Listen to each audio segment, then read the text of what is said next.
Welcome to the Plume and Page. Today's story is Sense and Sensibility by Jane Austen. Chapter 6. The first part of their journey was performed in too melancholy a disposition to be otherwise than tedious and unpleasant. But as they drew towards the end of it, their interest in the appearance of a country which they were to inhabit overcame their dejection, and a view of Barton Valley, as they entered it, gave them cheerfulness. It was a pleasant, fertile spot, well wooded, and rich in pasture. After winding along it for more than a mile, they reached their own house. A small green court was the whole of its domain in front, and a neat wicket gate admitted them into it. As a house, Barton Cottage, though small, was comfortable and compact, but as a cottage it was defective, for the building was regular, the roof was tiled, the window shutters were not painted green, nor were the walls covered with honeysuckles.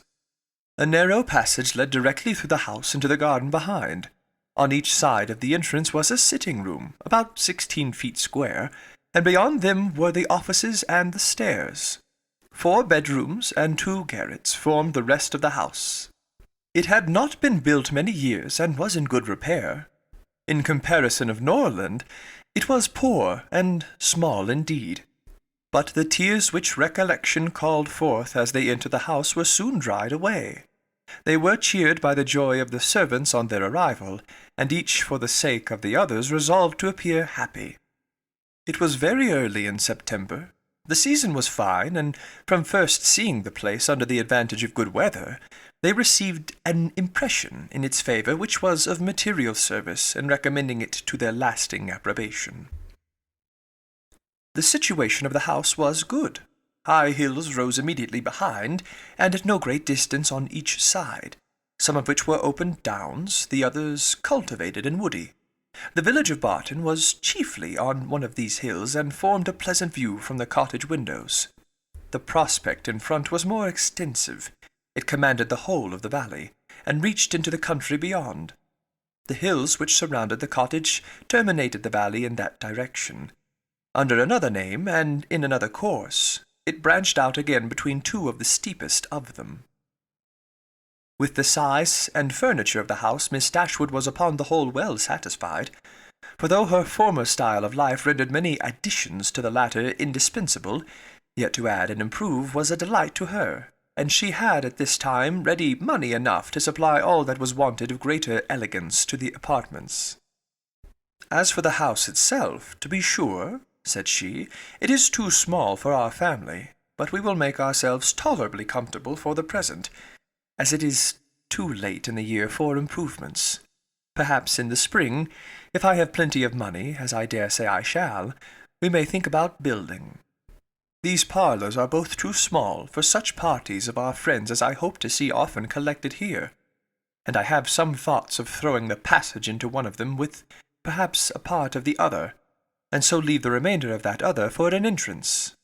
This, with a new drawing-room, which may be easily added, and a bedchamber, a garret above, will make it a very snug little cottage. I could wish the stairs were handsome, but one must not expect everything, though I suppose it would be no difficult matter to widen them. I shall see how much I am beforehand with the world in the spring, and we will plan our improvements accordingly. In the meantime, till all these alterations could be made from the savings of an income of 500 a year by a woman who never saved in her life, they were wise enough to be contented with the house as it was. And each of them was busy in arranging their particular concerns, and endeavouring, by placing around them books and other possessions, to form themselves a home. Marianne's pianoforte was unpacked and properly disposed of, and Eleanor's drawings were affixed to the walls of their sitting-room. In such employments as these they were interrupted soon after breakfast the next day by the entrance of their landlord, who called to welcome them to Barton, and to offer them every accommodation from his own house and garden, in which theirs might at present be deficient. Sir John Middleton was a good-looking man about 40. He had formerly visited at Stanhill, but it was too long for his young cousins to remember him. His countenance was thoroughly good-humoured, and his manners were as friendly as the style of his letter. Their arrival seemed to afford him real satisfaction, and their comfort to be an object of real solicitude to him.